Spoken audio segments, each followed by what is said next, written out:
Every thought creates an action that will create a consequence. There are a lot of things that are beyond our control. But what you do have control over is how you react to whatever happens in your life.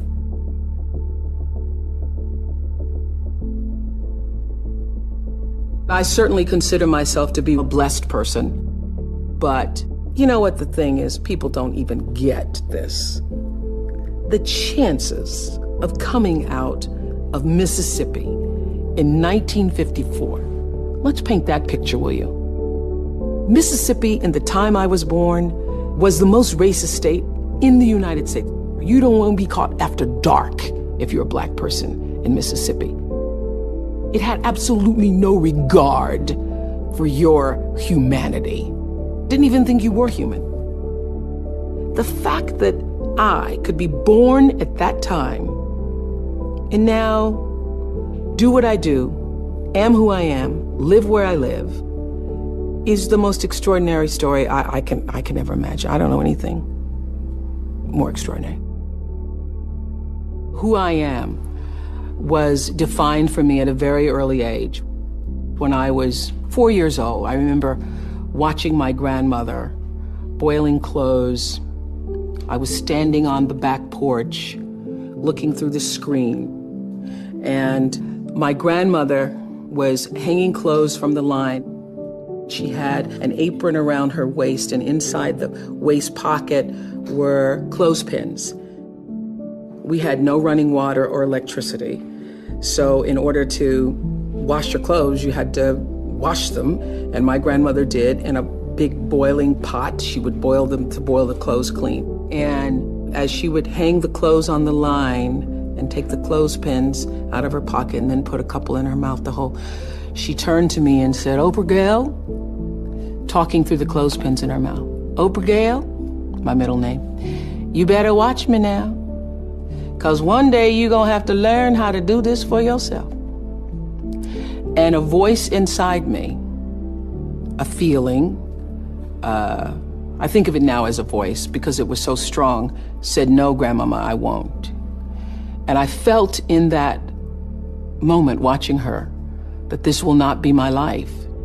My grandmother's dream for me, as was all of my relatives who were my caretakers, their dream for me was that I would be like them. My grandmother was a maid. My mother was a maid. All of my aunts were maids.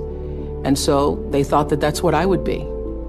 And my grandmother used to work for a family, a white family, and in taking care of their children and nurturing that family, she thought that they were good white folks.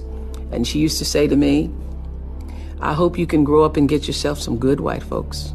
In those days, being good simply meant you don't call me the N-word, you give me some level of respect. I still have to go to the back door, and I'm still treated as a second-class citizen, but I'm not degraded personally by you. So she wanted me to grow up to have some good white folks, and I often think that I wish she had seen that I did grow up to get a lot of good white folks working for me. She would not have believed it. The life that I lived, my grandmother would not have imagined possible for me. There is a flow. There's an energy field and a flow. That is also happening with us as human beings. We just haven't figured out what that is yet or how to channel it. But that is definitely going on. There's an energy field. There's an energy flow that I strongly feel in my own life. And I know lots of other people who do. You're either in flow or out of it.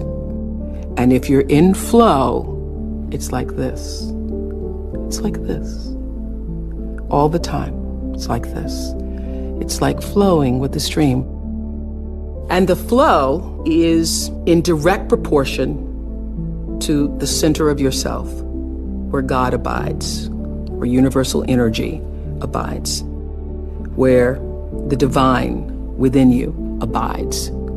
How far you are from the center, from the divineness of yourself, from your connection to source energy, that which created you, is how out of sync you are with your life, regardless of what you call it.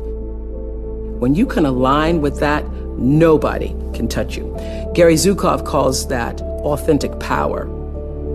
In his book, Seed of the Soul, he says, when your personality comes to serve the energy of your soul, that is authentic power. And that's the only real power there is, because you're going to lose everything else. I don't care how beautiful you are. One day, your breasts are going to sag and your eyes are going to bag and you're not going to be as beautiful. And it doesn't matter how much Botox and how many times you get yourself pulled up and how many hairdos and how many makeovers or what you do, that doesn't last. It's just like the most beautiful flowering tree. Everything passes in its time. It doesn't matter how much money you have, how much power you have, how high you sit on the Forbes list, how many times you make the most influential lists. All of that changes. All of that changes. But what is real, what is lasting, is who you are and what you were meant to bring. What is the gift you were meant to give? And nobody can take that away from you.